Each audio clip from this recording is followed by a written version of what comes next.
So we're here in the battle for Bharat. We are continuing our News 18 election coverage. We're here in the southern state of Telangana, 17 seats, crucial for not just BJP and Congress, but also for the BRS, which was the ruling party here for 10 years. Last time around in the 2019 Lok Sabha election, it was a three-way split. BRS got 9, the BJP 4, Congress 3, and the MIM 1. Will that change in 2024 or will that remain intact? Joining me now is the Power Minister of the state of Telangana and the leader of the BRS, Mr. KTR. Thank you very much for speaking with us here on the News 18 network. The perception by both Congress and BJP as far as this Lok Sabha election is concerned is it's a two-way fight between the two of them, that your party does not have skin in the game. Well, it's convenient for them to believe so because, if you look back at history, in 2005, our party had won 5 Lok Sabha seats. In 2014, we had won about 11. In 2019, we had won about 9. And this time around, we are hoping to better that tally and probably get our biggest ever because of 2 reasons. One, as far as political parties go, of course, I would like to believe that I'm in the fray and I'm in the running and I'm going to win. But from people's perspective, if you think for a minute, I think both these parties, the national parties, both Bharatiya Janata Party and Congress, have been a big letdown. And unfortunately, this sense of entitlement कि अगर आपको नहीं vote दे रहे हैं तो मुझे दे देंगे, कोई तीसरा है ही नहीं, ये गलत है क्योंकि अगर आप तेलंगाना का ही एक मिनट के लिए सोचेंगे तो होता ये है यहाँ पे कि 5 महीने पहले यहाँ पे गवर्नमेंट आई कांग्रेस की, which has been a disaster in terms of delivery because they promised the moon to the people of Telangana in the last 100 days. They gave guarantee card saying 100 दिन में हर चीज कर देंगे.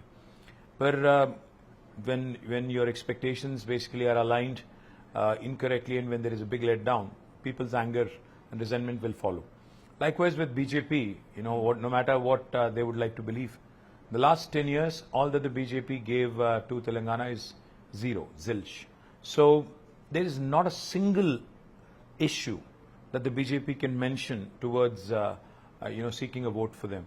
In fact, if you ask me, the only thing that they keep referring to is the rhetoric that they come up with across India is Ram Mandir, which is not going to cut much ice here in Telangana. You don't think Ram Mandir is an issue in Telangana? Well, Ram Mandir is an issue, but you have to remember there's a bigger, temple which is being built by our leader KCR right here in Yadadri.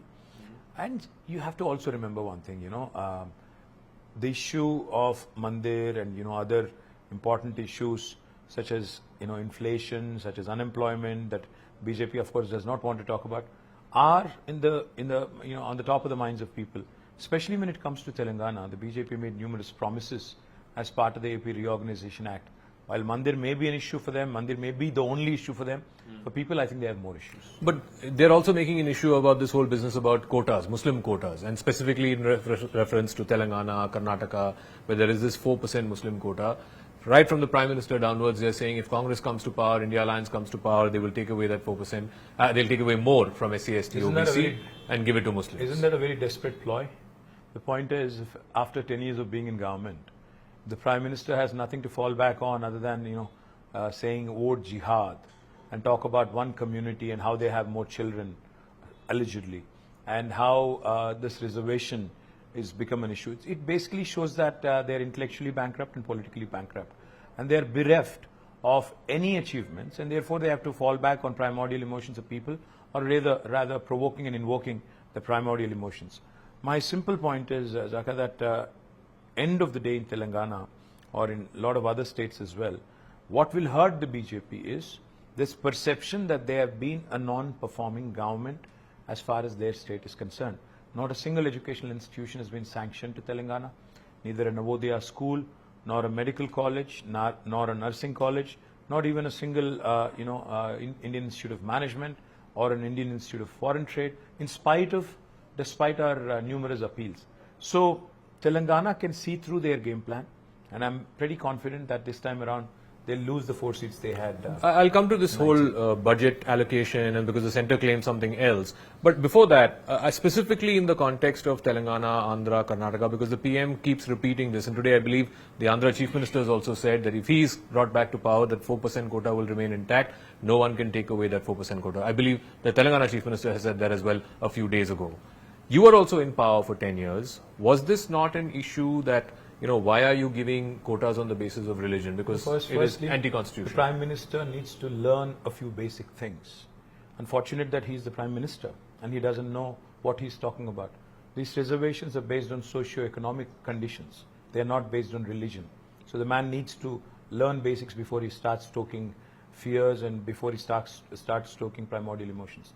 Let him get his, rhetoric right. Let him get his facts right. The Prime Minister of this country cannot be lying through his teeth like this, which is absolutely unfair and disgraceful, if you ask me. These are reservations based on socio-economic conditions of a particular set of people and backed by legislature. So they cannot be removed. I do want to ask you about this monies for Telangana. You have been claiming this. Congress has also been claiming. Yesterday we spoke to Mr. Kishan Reddy, who is the BJP MP from here. He says 10 lakh crores have been given to Telangana in the last 10 years for infrastructure. Kishan Reddy doesn't Neither know. You nor Congress are utilizing that That's money. the point. The Kishan Reddy doesn't know anything. Literally, he's one of those helpless ministers who's there just for the namesake.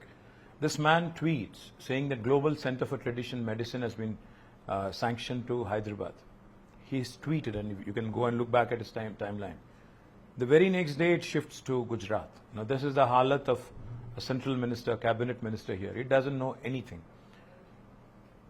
When Hyderabad was flooded, we had made numerous requests saying, please grant us some central support. Zero support. When Gujarat is flooded, the Prime Minister goes in there and sanctions 1,000 crores. Fact is, Kishan Reddy has been the most non-performing minister. The 10 lakh crores is only in his head, only in his mind. Show me one single rupee that has been spent by BJP, one single rupee for the state of Telangana. And let me also tell you one more thing, Zaka. Telangana contributes more to Indian government, than it gets back. We give 1 rupee and get 46 paisa back. So this bullshit that Kishan Reddy wants the entire world to believe, that they are giving something out of their pocket, is absolute hogwash and nonsense. Again, BJP needs to come out of WhatsApp box and start looking at reality and facts. I do want to ask you about another issue that is relevant in this state, the issue of corruption. Your sister is in jail in the Liquorgate scandal, allegedly. They are saying that this is an open and shut case of corruption. Well, 2 years it has been open and shut case of corruption. I can give you numerous instances where Ajit Pawar was supposed to be checky fishing, and now he's in the pocket of Narendra Modi, so he gets a clean sheet. There are 25 other people in India who are apparently very, very, hardcore corrupt people when they are outside of BJP, and when they align with BJP, they become clean all of a sudden. The case on liquor policy of Delhi, the excise policy of Delhi, is basically a fabricated one. There's not a single rupee of recovery. And the funny part is, all these people that have been put behind bars, they're still under trial. But I think BJP wants to make it a trial through media and convict people and hang them, if need be, much before the courts actually pronounce any kind of verdict. Fact is, there's single पैसा का भी recovery नहीं हुआ है और किसी को किसी ने अभी तक दोषी प्रूव नहीं किया है. So जब तक कुछ नहीं स्थापित होता, कुछ नहीं हो सकता. तीसरी बात. Narendra Modi is the most inept, most corrupt and most inefficient Prime Minister of independent India. The reason why I say this is because if excise policy of Government of India can be challenged, so can Prime Minister Narendra Modi's airport policy, which was basically tweaked to commit undue favors, to deliver undue favors to Adani. So is the case with coal import policy of Government of India, which was again tweaked, and all the state governments were twisted into importing coal which cost thrice or 4 times more, just to suit Narendra Modi and Gautam Adani. So if there is anybody who's corrupt, more corrupt than Modi, please name them. I will talk to you. No, but on this issue of corruption, if, as you say, your sister is innocent and this is a if whole as I thing, say Narendra Modi is corrupt, will an investigative agency look into it? but No. why aren't we seeing this issue on the ground? Why isn't this a vehement issue? It's like people have accepted this as par for course. No, you have to understand one thing. Modi का एक ही philosophy है, या तो जुमले से काम निकालो वरना हमले से काम चला लो. तो अगर जुमला नहीं काम करता, बकवास नहीं काम करता, तो हमला करो, लोगों को जेल में डालो, या तो मेरे जेब में रहो या जेल में रहो. तो वही काम कर रहा है. मैं पूछना चाहता हूं, weaponization of all these institutions, isn't this rampant? And show me one BJP leader who's in jail. Why is it that none of the BJP leaders ever get targeted? And opposition is targeted, jailed, even though there is no proof, no nothing, a case is fabricated, the trial goes on forever, judges keep changing. I mean, this kind of nonsense in India that's happening is purely, a symptom that we are heading towards a dictatorship. Finally, as far as your party is concerned and the state is concerned, after the assembly election, we have seen an exodus out of your party. Some of them are joining BJP, some of them are joining Congress. In this election, and again, I come back to where I started, you have the national election. There is a BJP choice. You know what they're standing for. You have an India Alliance choice. They are saying we are standing for everything against what Unfortunately, BJP. the problem with... Where do you stand? The problem with that journalist from Delhi is you think India is bipolar. We don't. You don't subscribe to that nonsense, that India only has two choices. People of India are smarter than journalists from Delhi and also politicians from Delhi. I believe that India decides with its own mind. There are strong regional parties which are neither aligned to NDA nor aligned with India. There is BRS, there is YSRCP, there is Biju Janata Dal, there is 10 more, altogether 13 political parties which are not aligned to any of these two camps. And let me also burst your bubble by saying this, neither in NDA nor India is an ideological alliance. It's all a marriage of convenience, a contract marriage if you ask me. So we don't know what alliance will remain as is intact, that is after election. So it's a fluid situation right now in India. I don't see either of the two camps getting to 272. Anything can happen post-poll. So why are your people leaving here, either to BJP or to Congress? See, what happens is there are always opportunists, there are always people who are after power, which is fine. And our party is so strong, it's funny. Out of 17 seats here, there are about 6 parliament seats, Zaka, where all 3 candidates are actually from TRS, including the one where we are seated right now, Malkajgiri. The 3 constituents, the 3 main contestants are actually, have roots in TRS. I mean, this is not only the case with this parliament, but out of 17, I think 6 or 7 seats, we're all 3 contestants. So that shows you our strength. Ki hum kitne overloaded the rather. And also now let's see what happens, because we are confident that we'll do well. But I'm sure so is Congress and so is BJP. So out of 17, how many? I'd say this will be our best performance. I'd say anywhere between 10 to 12. Thank you very much, Mr. KTR, for joining us here on CNN News 18. There you have it. That was Mr. KTR giving his views on this election. He says it's not a bipolar choice between NDA and India Alliance, that large parts of India are looking for a third alternative. Whether they are or not, we will know on the 4th of June.